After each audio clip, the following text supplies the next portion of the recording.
नमस्कार दोस्तों, आप सभी का स्वागत है श्री एजुकेशन के इस प्लेटफॉर्म पर। आप सभी का मैं स्वागत करता हूं।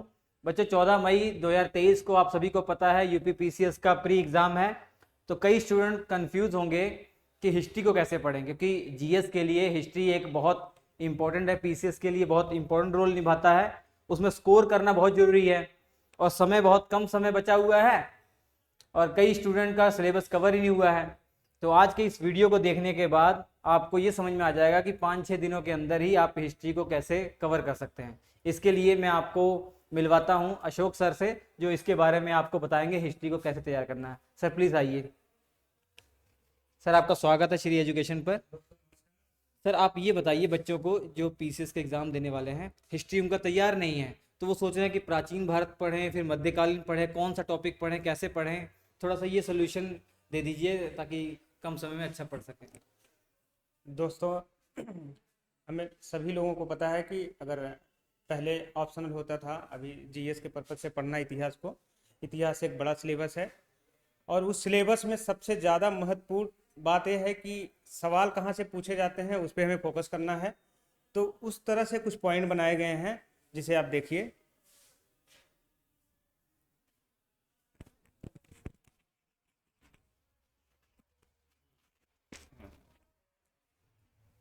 ये देखिए, इतिहास के कुछ महत्वपूर्ण बिंदु हैं।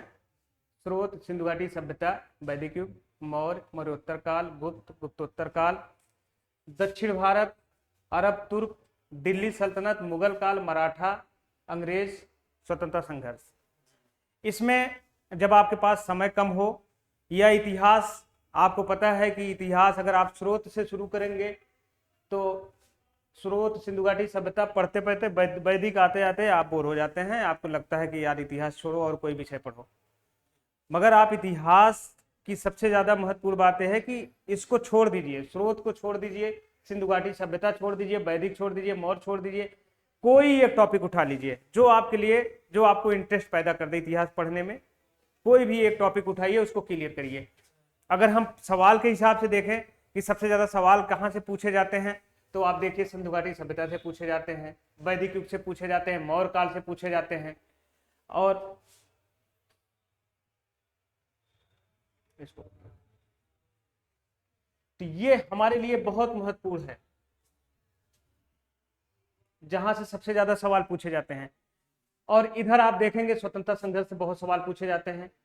अंग्रेज, यूरोपीय में सबसे महत्वपूर्ण अंग्रेज हैं। अंग्रेजों में गवर्नर जनरल, वायसराय, ये आप पढ़ लेंगे, क्योंकि किस गवर्नर जनरल के काल में कौन सा रेगुलेटिंग एक्ट आया, कौन से सुधारवादी कार्यक्रम इन्होंने चलाया, तो उससे आपको ये तैयारी हो जाएगी। मराठा इंपॉर्टेंट है, मराठा भी पढ़ना आपके लिए हितकर होगा। मुगल काल, ये 4 टॉपिक इस तरफ से और 3 टॉपिक इस तरफ से। मुझे लगता है कि इतिहास में मैक्सिमम आप 70 से 80% सवाल आपके इसमें कवर हो जाएंगे। इतना, और इससे ज्यादा अगर आप 100% भी पढ़ते हैं तो भी आप 70% करके आते हैं।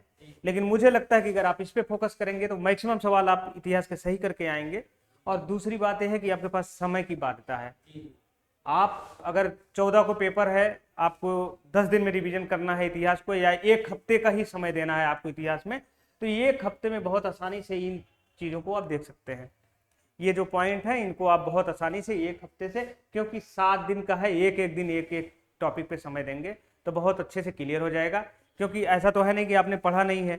अगर जो लोग नहीं भी पढ़े हैं, जो शुरुआत कर रहे हैं, उनके लिए भी इतिहास पढ़ना बहुत ही रुचिकर होगा, उनके लिए रुचिकर हो जाएगा। क्योंकि अगर वो इतिहास को, प्राचीन इतिहास, मध्यकाल और आधुनिक इतिहास, फिर स्वतंत्रता संघर्ष, इसको अगर इस तरह देखेंगे, इतनी मोटी मोटी किताबें उठाएंगे, तो उनको लगेगा कि यार कहाँ फंस गए, उनके बस की बात नहीं होगी। लेकिन अगर वो सिर्फ इस पॉइंट पे आएंगे, सिंधु घाटी सभ्यता, उनको कहिए कि आप सिंधु घाटी सभ्यता पढ़ लो, छोड़ दो बाकी चीजें, उससे उनको बहुत कुछ चीजें क्लियर हो जाएगी कि अच्छा सिंधु घाटी सभ्यता। फिर उसके बाद उनको इंटरेस्ट होगा कि आगे हम क्या पढ़ें, वैदिक युग देख लेते हैं। इसको पढ़ने के बाद फिर एक क्रमबद्धता अगर आप बनाना चाहते हैं तो क्रमबद्धता इस तरीके से आप पढ़ सकते हैं, बाकी चीजों को देखते हुए।